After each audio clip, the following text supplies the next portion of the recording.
Hello, good morning મિત્રો. હા, છેલ્લા આપણે જે લાસ્ટ વિડીયો જોયો હતો એમાં આપણે કિર્ચોફનો નિયમ જે હતો એ થોડો અધૂરો રહી ગયો હતો, બરોબર. તો એ અધૂરો જે હતો એની વાત આપણે આ લેક્ચરમાં કરી નાખીએ. ચાલ ફરીથી એક વખત રિવિઝન જેવું કંઈક કરી નાખીએ. આપણે રિવિઝન તો આપણે ગયા લેક્ચરમાં નેટવર્ક જોયું હતું.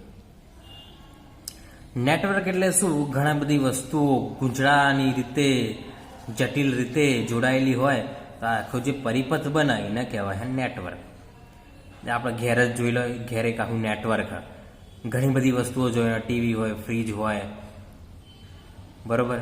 બોર્ડ્સ હોય, ઘણા બધા બોર્ડ્સ. ધારો કે 2 માળનું ઘર હોય તો બીજા માળે પણ વાયર જતો હોય. પંખાઓ, બરોબર. પછી બાથરૂમમાં ને બધા લાઇટ જતી હોય, વાયરો જતા હોય. એક રચના જોવા જઈએ તો એકદમ જટિલ. ભલે બધા સમાંતર રહ્યા ખરા, પણ જટિલ, બરોબર. તો એ જ રીતે, બરોબર, એના એ જટિલતાના એ જટિલ રીતે જોડેલા પરિપથોનો નેટવર્ક કહેવાય. પછી જંકશન એટલે ઘણા બધા વાહકો, 2 કરતાં વધારે, 2 નહીં, 2 તો મળવાના જ છે, 2 કરતાં વધારે વાહકો જે જગ્યાએ ભેગા થતા હોય એને જંકશન કહેવાય. આપણે રેલવે સ્ટેશન ઘણી બધી ટ્રેનો એક જગ્યાએ ભેગી થાય એમ પ્લેટફોર્મ પર, તો એ જંકશન કહેવાય. પછી ત્યાંથી બધા બીજી બધી જગ્યાએ જતી હોય. એક ઉત્તર બાજુ જાય, દક્ષિણ બાજુ જાય, પૂર્વ પશ્ચિમ બધું જાય, બરાબર. એ રીતે તો એને જંકશન અથવા તો બ્રાન્ચ પોઈન્ટ કહેવાય. લૂપ એટલે બંધ પરિપથ. આ જે લૂપ કહેવાય, આ એક લૂપ, આ બીજું લૂપ, ખબર પડી ગઈ? આ એક લૂપ કહેવાય અને આ બીજું લૂપ કહેવાય. 2 લૂપો બંધ પરિપથ. ઓના લૂપ કહેવાય નહીં, કારણ કે આ તો એક જ લાઈન. લૂપ એટલે બંધ પરિપથ એટલે લૂપ, બંધ પરિપથ એટલે લૂપ. ખબર પડી ગઈ? ચલો, કિર્ચોફનો ફર્સ્ટ નિયમ, 2 નિયમો આલેલા કિર્ચોફ નામના વૈજ્ઞાનિકે. તો પહેલો નિયમ શું કહે કે એવું કહે કે વિદ્યુત પ્રવાહોનો કોઈ પણ બિંદુએ, કોઈ પણ જંકશને વિદ્યુત પ્રવાહનો બૈજિક સરવાળો 0 હોય છે. 0 હોય એનો અર્થ એવો થયો કે ભાઈ જેટલા આવતા હોય એટલા જતા હોય. વિદ્યુત ભાર ચોય ઊભો રહેતો નથી, મતલબ વિદ્યુત પ્રવાહ ક્યાંય ઊભો રહેતો નથી. હવે આપણે 5 વિદ્યુત પ્રવાહ લીધા, જેટલા આવતા હોય એટલા જતા હોય. વહીથી થોડા ઉત્પન્ન થવાના ના, જેટલા આવતા હોય એટલા જતા હોય. Q1 Q2 આવતા, Q3 આવતા હતા, Q4 Q5 અને Q2 જતા હતા. આ કોના? વિદ્યુત ભાર સંરક્ષણ પરથી, મતલબ જેટલા આવતા એટલા જતા, ચોય વિદ્યુત ભારનો સંગ્રહ ના થાય, અચળ રહે. જંકશન પાસે પહેલાં નહોતું, પછી એ ના હોય, જેટલું આવતું એટલું જતું રહે. હવે એના પરથી આપણે લાયા કે ભાઈ વિદ્યુત પ્રવાહનો બૈજિક સરવાળો કેવો હોય? 0 હોય, મતલબ જેટલા આવતા હોય એટલા જતા. આ ક્યાં જોવા મળે? જંકશન પાસે. ક્યાં જોવા મળે? જંકશન પાસે આ વસ્તુ જોવા મળે. વાત ખબર પડી તમને? એટલે કોઈ પણ જંકશન પાસે વિદ્યુત પ્રવાહ સંગ્રહાતો નથી, બરોબર. તો આ વસ્તુ જોઈ લીધી. ચલો, ફર્સ્ટ નિયમ એટલો ખાસ ઉપયોગી નહીં, પણ જે બીજો નિયમ એ ખૂબ જ ઉપયોગી છે. બીજો નિયમ ખૂબ જ ઉપયોગી છે. એના જ પરથી બધા દાખલાઓ આવા. તો જો બીજો નિયમ શું? બીજા નિયમની વાત કરતા તો એના માટે અમુક વસ્તુઓ આપણે યાદ રાખવી પડશે. નિયમ ભણતા પહેલા અમુક વસ્તુઓ આપણે યાદ રાખવી પડશે. તો પહેલી વસ્તુ, જો આપણે બેટરી માટે ધનમય ઋણમાં જતા, ધનમય ઋણમાં આવું, મતલબ આપણી મુસાફરી હોમ ધનમય ઋણ તરફ, તો આપણે શું લેવું? EMF ઋણ લેવું. ઋણમાં પહોંચે ઋણ લેવો. એ રીતે ઋણથી ધન તરફ જતા હોય તો EMF કેવું લેવું? ધન લેવું. EMF એટલે વોલ્ટેજ. EMF એટલે વોલ્ટેજ, બરાબર. બેટરીનો વોલ્ટેજ હોય, બરાબર. બેટરી કેટલું ઉત્પન્ન કરે, મૂળ કેટલું ઉત્પન્ન કરે એ EMF. પછી આંતરિક અવરોધના લીધે વપરાય જાય. આપણે જોયું હતું ને, EMF એટલે શું? બેટરી દ્વારા ઉત્પન્ન થતો મૂળ વોલ્ટેજ. અમુક આંતરિક અવરોધના કારણે વપરાઈ જાય ને આપણને જે મળે હોય એ વોલ્ટેજ મળે, એને ટર્મિનલ વોલ્ટેજ પણ કહેવાય. આપણને જે મળે ટર્મિનલ વોલ્ટેજ, સાચો વોલ્ટેજ નહીં મળતું, કારણ કે અમુક વોલ્ટેજ બેટરીના અંદર વપરાઈ જાય પેલા આંતરિક અવરોધના કારણે. આપણે જોયું હતું ને લેક્ચરમાં. બસ એ રીતે. પછી એની વાત થઈ ગઈ હતી. પછી અવરોધની આપણે વાત કરી હતી. અવરોધ પણ ઘણા બધા જોવા મળતું. જો આપણે મુસાફરી વિદ્યુત પ્રવાહની દિશામાં હોય અને વચ્ચે અવરોધ આવતો હોય તો એનો વોલ્ટેજ ઋણ લેવો. જો આપણી મુસાફરી પ્રવાહની દિશાથી વિરુદ્ધ હોય, જો આપણી મુસાફરી પ્રવાહની દિશાથી વિરુદ્ધ હોય તો અવરોધ માટે IR કેવો લેવો? ધન લેવો. વાત ખબર પડી ગઈ? આ 4 નિયમો આપણે જોયા હતા. 4 નિયમો પરથી જ બધા જ આપણે નિયમ પર પહોંચીશું, બીજા નિયમ પર પહોંચીશું. બીજું એક મેં તમને માહિતી આપી હતી, દરેક બિંદુએ વોલ્ટેજ અચળ હોય, દરેક બિંદુએ વોલ્ટેજ અચળ હોય. આટલા જેટલો હોય એટલો ને એટલો જ હોય. હા, આવન જાવન થાય, પણ આટલા બિંદુએ જેટલો હતો એટલો ને એટલો. જેમ કે પ્રવાહનું નહીં, પ્રવાહનું આપણે જોયું હતું ને, પ્રવાહનું આપણે જોયું હતું આ રીતે. પ્રવાહનું આપણે જોયું હતું ભાઈ, હોય આવન જાવન થાય ખરા, પણ વયનો પ્રવાહ કેવો હોય? શૂન્ય જ હોય. બેઝિક સરવાળો કેટલો હોય? શૂન્ય જ હોય. એ રીતે વોલ્ટેજમાં પણ એવું જ છે. વોલ્ટેજ આવન જાવન થાય ખરા, પણ એ બિંદુએ વોલ્ટેજ અચળ જ જોવા મળે. જેટલો આવ્યો એટલો જતો રહે પાછો. પોચ આવતા હોય ને પોચ જતા હોય એટલે આટલા જેટલું શૂન્ય જ જોવા મળે. અથવા તો વન આવ્યો હોય, ધારો કે 2 હોય, પોચ આવતા હોય ને પોચ જતા હોય એટલે 2 જ જોવા મળે. કારણ કે વોલ્ટેજ પણ કોઈ સ્થિર તો રહેવાના નહીં. વોલ્ટેજ સ્થિર રહેવાના તો ના, કારણ કે આઈ સ્થિર રહેવાનું નહીં. એટલે પોચ આવતા હોય તો પોચ જતા હોય, એટલે આટલા જે હોય એ અચળ જ. એટલે દરેક બિંદુએ વોલ્ટેજ કેવો હોય? અચળ જોવા મળે છે. બરાબર. પછી આપણે જોયું તો ભાઈ, જો આવો પરિપથ હોય, આવો મતલબ આ રીતના લૂપ જેવો પરિપથ નહીં, આવો સીધો પરિપથ હોય. લૂપ એટલે બંધ પરિપથ. બંધ પરિપથ ના હોય તો શું થાય? તો એનો વોલ્ટેજ VA આપણે આ બાજુ મુસાફરી કરીએ, એનો પ્રવાહ પણ આ બાજુ દઈ રહ્યો, તો એનો આપણું લઈશું -IR, VA -IR, અને આટલા પહોંચ્યા એને ઇક્વલ ટુમાં લખવાનું. ઇક્વલ ટુમાં જો પહોંચ્યા ત્યાંનો વોલ્ટેજ શું કરો? ઇક્વલ ટુમાં. ધારો કે એનો વોલ્ટેજ VB છે તો VB. વાત ખબર પડી કે નહીં? અથવા તમે લોજિક રીતે દોડાવો કે આપણે જે લઈને નીકળ્યા હતા એમાંથી અવરોધના લીધે થોડું વપરાઈ ગયું, એટલે આટલા પહોંચશે ઓછું, બાદ થઈ. હો લઈને નીકળ્યા હતા, 50 વપરાઈ ગયા, 50 પહોંચ્યા. હો લઈને નીકળ્યા હતા, 50 વપરાઈ ગયા, 50 મળશે. હોમાંથી 50 બાદ કરે 50 મળે. એટલે એ રીતે. એટલે આપણે એક પ્રમાણે પેલા જેવું જ થયું. લોજિક રીતે જુઓ, લઈને નીકળ્યા હતા, વપરાઈ ગયું, આટલા મળશે, પણ આટલા ચેટલો મળશે? ઓમાંથી આ બાદ કરતા, ઓમાંથી આ બાદ કરતા. બરોબર. એના જેવું જ છે ટૂંકમાં સૂત્ર. બીજું તો ધારો કે બંધ પરિપથ હોય. બંધ પરિપથ હોય તો શું કરશો તમે? તો બંધ પરિપથ હોય અને વયથી નીકળ્યા તો VA, પછી I એટલે -IR, -IR2, -IR3, અને આટલા પહોંચ્યા પાછા એના જ જગ્યાએ પહોંચ્યા. એટલે આપણને ખબર જે જગ્યાએ પહોંચ્યા એનો વોલ્ટેજ બરાબરમાં લખો, એનો વોલ્ટેજ બરાબરમાં લખો. લખી કાઢ્યો મેં. પણ જ્યાંથી શરૂઆત કરી હતી ત્યાં જ પહોંચાઈ એટલે એ ઉડી જાય. એટલે આવું બધા. એ કહેવાનો મતલબ શું હ કે જો બંધ પરિપથ હોય, જો બંધ પરિપથ હોય તો વોલ્ટેજનો બેઝિક સરવાળો શૂન્ય જોવા મળે છે. કહેવાનો અર્થ શું હોય? અને આ જ કિર્ચોફનો નિયમ હા. આજ શું હોય? કિર્ચોફનો નિયમ કે ભાઈ જ્યાંથી શરૂઆત કરી ઇકનના ઇકન પહોંચ્યા, મતલબ બંધ પરિપથ બનાવ્યો આપણે, તો વોલ્ટેજનો બેઝિક સરવાળો, આ બેઝિક સરવાળો કહેવાય. મતલબ નિશાની આપણે લીધી, પ્લસે લઈએ કે માઇનસે લઈએ કાંઈ, બરાબર? ક્યારે પ્લસ લેવું, ક્યારે માઇનસ લેવું આપણે જોયું. એટલે બેઝિક સરવાળો કહેવાય. એક પ્રકાર એવું કે બેઝિક સરવાળો, જેમાં પ્લસ પણ આવીએ કે માઇનસ પણ આવીએ કે. એટલે બેઝિક સરવાળો કેવો જોવા મળે? શૂન્ય જોવા મળે છે. શૂન્ય. બરાબર. વાત ખબર પડી? તો આ નિયમ હવે બીજો. ચલો આને થોડું વ્યવસ્થિત રીતે સમજીએ. એક આપણે ઉદાહરણ તમને લઉં, એક આકૃતિ દોરું, જે તમને વધારે સમજ આપશે બીજા નિયમને. હાલ આપણે બીજા નિયમની જ વાત કરી રહ્યા છીએ. તો ચલો એક આકૃતિ મસ્ત દોરું. આ આકૃતિ વાસ્તવમાં જૂની ચોપડીમાં હતી, પણ આપણે અહીં દોરીએ.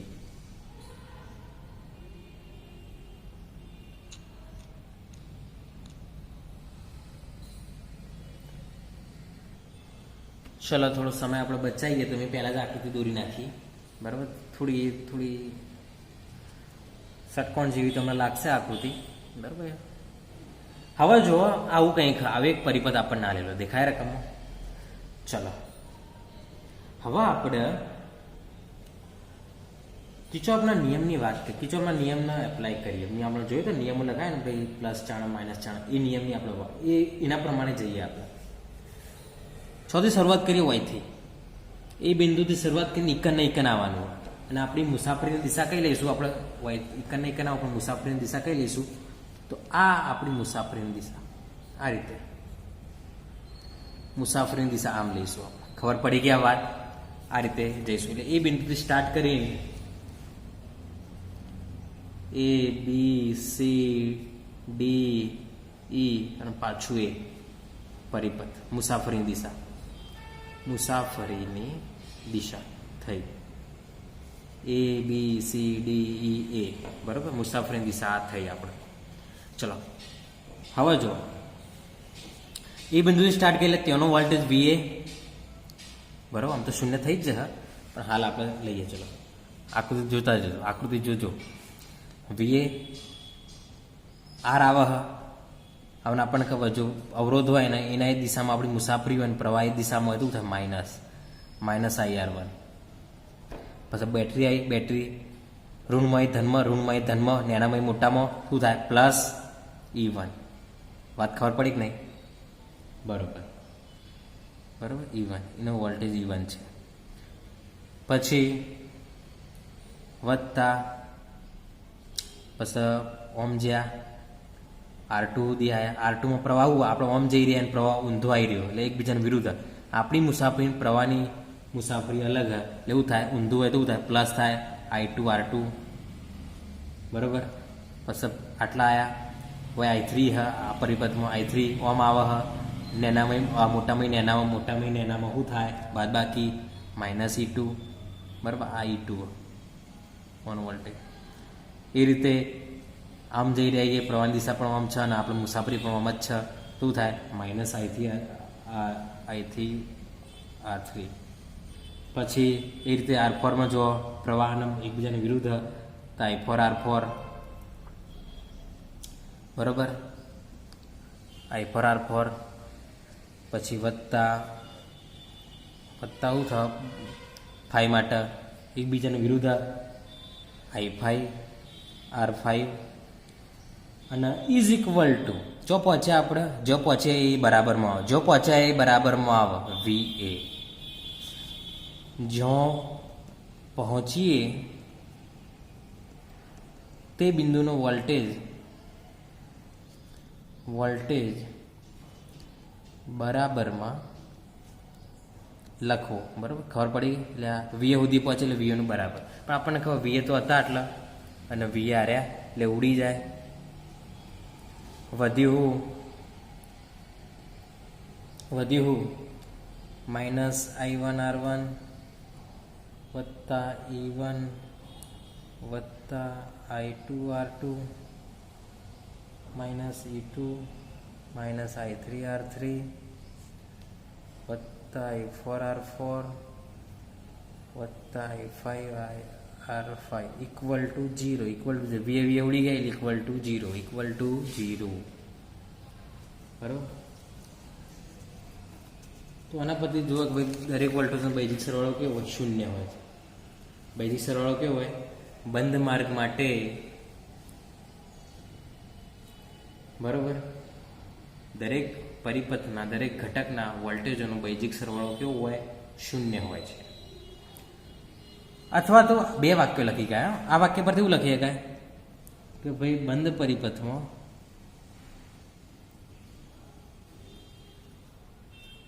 અવરોધો અથવા તો ઘટકો અવરોધોની જગ્યાએ ઘટકો પરિપથમાં રહેલા ઘટકોના વોલ્ટેજોનો બૈજિક સરવાળો શૂન્ય હોય છે. દેખાય છે શૂન્ય આવ્યો ને શૂન્ય હોય છે. અથવા તો એક બીજી વસ્તુ લખી શકાય.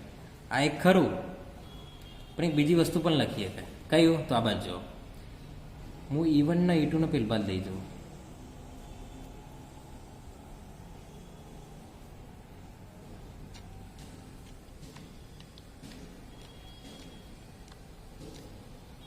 E1 ને E2 નું E1 પેલ બાજુ તો માઇનસ થઈ જાય -E1 વત્તા E2 બરાબર આવું થાય.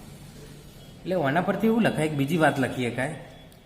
અવરોધોમાં અને તેમાંથી વહેતા પ્રવાહનો મતલબ વોલ્ટેજનો બૈજિક સરવાળો એ લાગુ પાડેલા EMFના સરવાળા જેટલો EMFના બૈજિક સરવાળા જેટલો હોય છે. ઓનો બૈજિક સરવાળો ઓના બૈજિક સરવાળા જેટલો. આ હુઆ અવરોધો આવું બેટરીઓ. એટલે આનો અર્થ એવું થયો કે બે આ એક વાક્ય આપણે લખીએ કે આના પણ નિયમ કહેવાશે. કારણ કે એક જ છે, વસ્તુ એક જ છે. તો આવું વાક્ય, કોઈ બંધ પરિપથમાંના અવરોધો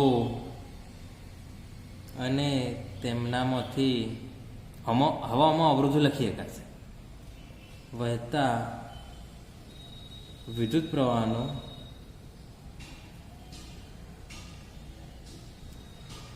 ગુણાકારનો મતલબ વોલ્ટેજ, ગુણાકારોનું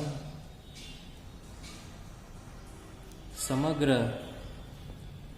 બંધ માર્ગ પરનો બેઝિક સરવાળો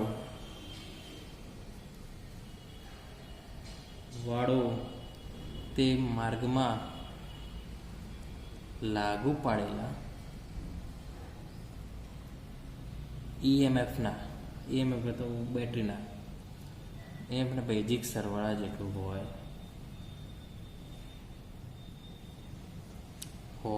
છે. આ થઈ વાત. એટલે આના પરથી આ લખ્યું, આના પરથી આ લખ્યું, ભાઈ બધાનો બેઝિક સરવાળો શું થાય? શૂન્ય. પણ આવું લખે કે ભાઈ અવરોધોનો બેઝિક સરવાળો અને ઈએમએફનો બેઝિક સરવાળો કેવો સમાન રહે, બરાબર સરવાળો જેટલું હોય છે. ખબર પડી ગઈ? તમે કોઈ પણ નિયમ લખ્યો, બંને સાચા એટલે કિર્ચોફનો નિયમ થયો. અને આ કઈ રીતે લાયા એ વસ્તુ યાદ રાખવાની. કઈ રીતે લાયા? મુસાફરીની દિશા કઈ રીતે લેવા? આપણી મુસાફરીની દિશા આપણી ઈચ્છા અનુસાર લઈએ. કેમ? તમારો પ્રશ્ન થાય કે મુસાફરીની દિશા શેમ આમ લીધી, ઓમ લીધી હોત તો કોઈ ફેર પડે? તો ના, કોઈ ફેર પડત નહીં. ઓમ લોકો કોઈ પડત નહીં. એટલે મુસાફરીની દિશા આપણી ઈચ્છા અનુસાર હોવી જોઈએ. પણ હા, પણ આપણે મુસાફરીની દિશા લીધી, પણ પ્લસ શું થાય, માઇનસ શું થાય, એ તો નિયમ પ્રમાણે જ થાય. એ આપણી ઈચ્છા અનુસાર ના થાય. એ તો શું થશે? નિયમ પ્રમાણે જ થશે. પ્લસ ક્યારે, માઇનસ ક્યારે. ચલો, વાત ખબર પડી ગઈ તમને? બરોબર. હવે એક બીજી વાત જે ખાસ આપણે પૂછાતી ને એટલું ઇમ્પોર્ટન્ટ નથી. બરોબર, ખાસ પૂછાતી ને ઇમ્પોર્ટન્ટ નથી, પણ થોડી વાત એની કરી જ નાખીએ આપણે. તો કઈ વાત? તો છેલ્લા આપણે જોયું તો ભાઈ અવરોધોનો શ્રેણી અને સમાંતર જોડાણ. પણ જો કોષોનો શ્રેણી અને સમાંતર જોડાણ, કોષોનો શ્રેણી અને સમાંતર જોડાણ, કોષો મતલબ બેટરીઓની શ્રેણી સમાંતર જોઈન કરીએ તો કોઈ ફરક પડે ખરા? શ્રેણીમાં જોઈન કરવાથી વધી જાય, સમાંતરમાં જોઈન કરવાથી ઘટી જાય બેટરી, એવું કોઈ થાય ખરા? તો પ્રશ્ન થાય શું થતું હશે? બરોબર. તો શ્રેણીમાં જોઈન કરવાથી ઈએમએફનો વધારો થાય. પહેલું આપણે જોઈએ શ્રેણી. આપણે સૂત્રો મેળવવાની જરૂર નહીં, સૂત્રો પૂછાતા નહીં. સૂત્રો પૂછાતા નહીં. ચોપડીમાં ભલે સૂત્રો ગણેલા આલેલા હશે, પણ સૂત્રો કોઈ પૂછાતા નહીં. આપણે સૂત્રો જ ખાલી યાદ રાખીએ. આખું થિયરી પૂછાતી નથી. શ્રેણી જોડાણ. હવે શ્રેણી જોડાણ આ રીતે હતા. ધારો કે બે બેટરીઓ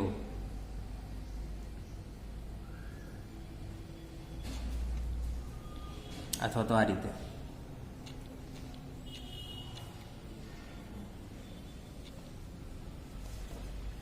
બંને શ્રેણી જોડાણ, બંને શ્રેણી જોડાણ.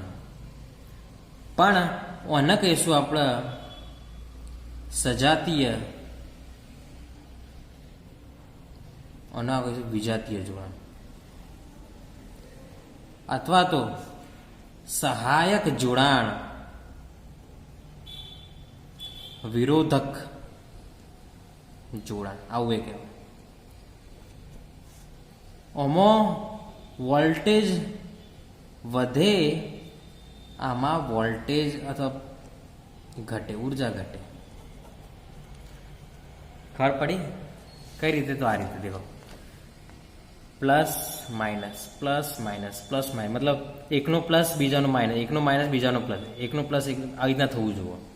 અને અમુક માઇનસ પ્લસ પ્લસ માઇનસ, મતલબ પ્લસ પ્લસ મતલબ સમાન ધ્રુવ જોઈન્ટ. પ્લસ પ્લસ સંગાત અથવા તો માઇનસ માઇનસ સંગાત જોઈન્ટ હોય તો વિજાતીય કહેવાય અથવા વિરોધક જોડાણ કહેવાય. પ્લસ માઇનસ આવું હોય ને તો સજાતીય અથવા તો સહાયક જોડાણ કહેવાય. એમાં વોલ્ટેજ વધે, ઉર્જા વધે. તમે જોતા હશો પાવર જ્યારે એમ કહેવાય, તમે કોઈ બેટરી 2 થી વધારે પાવરવાળી બેટરી, તમે ટોર્ચ જોઈ હોય, ટોર્ચ, એક ઉદાહરણ લઈએ, ટોર્ચ આ રીતના જોઈ લેવાય. ટોર્ચ ધારો કે અને એનું આપેલું જેમાં બેટરી નાખવામાં આવે આ રીતે હોય, બરાબર. ટોર્ચ થઈ આપણી આ રીતે હોય ટોર્ચ, પેલી મોટી ટોર્ચ નાની નહીં, એમાં 2 બેટરી નાખવામાં આવે, બરાબર. તો ચૈતન્ય નાખવામાં આવે, આપણે ખબર પેલું શું કહેવાય, એક ઉપસેલું હોય ભાગ, એ પ્લસ હોય, બેટરીના આ રીતના નાખીએ, બરાબર, અને એક સપાટ હોય એ માઇનસ હોય. એક બેટરી જવા દીધી, હવે બીજી બેટરી ચૈતન્ય નાખીએ, ઉપસેલો ભાગ જ આપણે નાખીએ, આ રીતના ઉપસેલો ભાગ જ આ રીતના નાખીએ, ખબર પડી કે નહીં? આ રીતના ઉપસેલો ભાગ જ આપણે નાખીએ, જેમ પ્લસ માઇનસ, એટલે માઇનસ સાથે પ્લસ જોઈન્ટ હોય, માઇનસ સાથે પ્લસ જોઈન્ટ થવું જોઈએ, માઇનસ સાથે આ પ્લસ જોઈન્ટ થવો જોઈએ, તો જ વોલ્ટેજ વધે, તો જ વોલ્ટેજ વધે, ઉર્જા વધે, એટલે બેટરી હરખી રીતના કોમ કરશે. તમે ઊંધું લગાવીને જોજો, પ્લસ માઇનસ કરીને જોજો, બેટરી નહીં વ્યવસ્થિત હડકે, અથવા તો હડકશે જ નહીં, ચાલુ જ નહીં થાય. જેમ વિરોધક જોડાણ, વોલ્ટેજ ઘટે, ઓનો વોલ્ટેજ એકબીજાને નાબૂદ કરી નાખે, એટલે કોઈ થાય જ ના. પણ આવું હોય તો બેટરી વ્યવસ્થિત કોમ કરે. તો આ રીતે શ્રેણી આને કહેવાય, આના પણ કહેવાય, પણ આપણે આનો ઉપયોગ કરાય. ખબર પડી કે આનો ઉપયોગ કરાય. બંને જોડાણો ખરા, પણ આનો ઉપયોગ કરવો જરૂરી. તો વોલ્ટેજ શું થાય? તો સરવાળો થાય. વોલ્ટેજ શું થાય? અહીં વોલ્ટેજનું ધારો કે આનો E1 હોય, આનો E2 હોય, તો કુલ EMF E બરાબર E1 વત્તા E2, આ યાદ રાખવાનું, સરવાળો થાય. શ્રેણીમાં તો સરવાળો થાય, વોલ્ટેજ વધી જાય. ખબર પડી ગઈ? વાત ખબર પડી ગઈ તમને? બરોબર. હવે બીજી વાત, અમે એક સૂત્ર જોઈ લઈએ, પ્રવાહનું સૂત્ર. પ્રવાહ, તો પ્રવાહનું સૂત્ર કંઈક આવું હોય, upon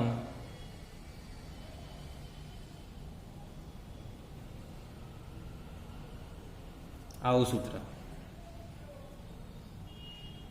E total upon R total is equal to I એટલે V અપોન R. E એટલે ટોટલ, ધારો કે 2 હોય તો 2 નો ટોટલ થઈ જાય સરળ. R એટલે શ્રેણીમાં તો સમાંતરમાં, એ રીતે. ખબર પડી કે નહીં? શ્રેણીમાં કે સમાંતર, એ રીતે કરીને R લાવવાનો. અને R માટે તો આપણે જોઈએ, ફરીથી તમને કહું, E માટે તો E કેવા હા, શ્રેણી કે સમાંતર, તો શ્રેણીમાં તો આવું થશે સરવાળો. અને Rમાં જોવાનું, શ્રેણી કે સમાંતર, શ્રેણીમાં હોય તો સરવાળો થઈને R આવશે, સમાંતર એ રીતના થઈને આવશે, બરાબર, એના સૂત્ર પ્રમાણે. એટલે આ થશે. હવે સમાંતર જોઈન્ટ હોય તો થાય, તો સમાંતર જોઈન્ટ હોય તો પણ આ સૂત્ર આવશે, E total upon R total, E total upon R total. પણ એમાં આ રીતના સરવાળો થઈને નહીં આવે, એમાં આ રીતના સરવાળો થઈને આવશે નહીં, એમાં કંઈક અલગ રીતે આવશે. એમાં કેવો આવશે? થોડો અલગ રીતે આવશે. સમાંતર જોડાણની વાત કરી.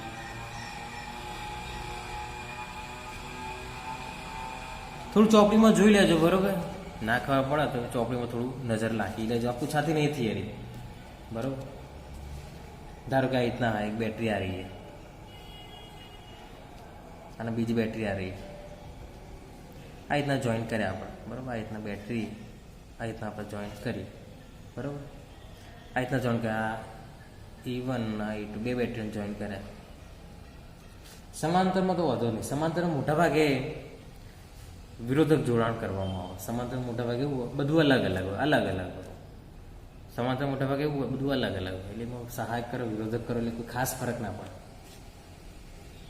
કોઈ ખાસ ફરક પડે નહીં. ખબર પડી ગયા વાત? હવા, આના માટે E કેટલો થશે? E તો કેટલો થશે? તો E ટોટલ કેટલો થશે? તો આવું થશે, E1 R1 વત્તા E2 R2 અપોન R1 વત્તા R2. જો R1 R2 આંતરિક અવરોધ, જ્યાં R1 અને R2 આંતરિક અવરોધ હોય ને બેટરીનો,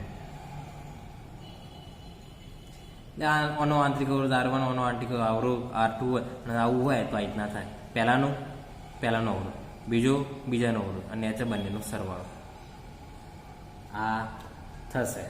ખબર પડી ગઈ? અને આઈ શું થશે? આઈ ઈ ટોટલ અપોન આર ટોટલ. સૂત્ર તો એ જ છે, ઈ ટોટલ અપોન આર ટોટલ. પણ ઈ એટલે આ અને આર ટોટલ એટલે પછી શ્રેણી હોય તો શ્રેણી, સમાંતર તો સમાંતર. બરોબર? ખબર પડી? આ આરના આરમાં ફેરો. આર એટલે કુલ અવરોધ, આ નહીં કુલ અવરોધ જે શ્રેણી સમાંતરમાં હોય એ રીતે. જ્યારે ઈ એટલે આ. ચલો ખબર પડી ગઈ તમને? તો ચલો આપણે કિર્ચોફના નિયમો જોઈ લઈએ. શ્રેણી સમાંતરની વાત કરી નાખીએ, વિજાતીય સજાતીયની વાત કરી નાખીએ. બરોબર? વિજાતીય સજાતીય આ બધું ખાસ પૂછાતું નહીં. કિર્ચોફના નિયમો ખાલી યાદ રાખવા. કિર્ચોફના નિયમો પૂછાઈએ કે આઈએમપી કિર્ચોફનો નિયમ, બંને નિયમો 2 માર્કમાં પૂછાઈએ કે પહેલો બીજો એ રીતના. બરોબર? 3 માર્કમાં પૂછી નાખા, કારણ કે પહેલો નાનો હોય એટલે 1 માર્ક, બીજો મોટો હોય એટલે 2 માર્ક હોઈ શકે. બરોબર? તો આપણે આટલા સુધી રાખીએ. નેક્સ્ટ લેક્ચરમાં આપણે થોડા આગળ જઈશું, કિર્ચોફના નિયમના ઉપયોગો જોઈશું. કિર્ચોફનો નિયમ જે હોય એનો ઉપયોગ કરીને આપણે શું કરીએ તો એની વાત આપણે નેક્સ્ટ લેક્ચરમાં કરીશું.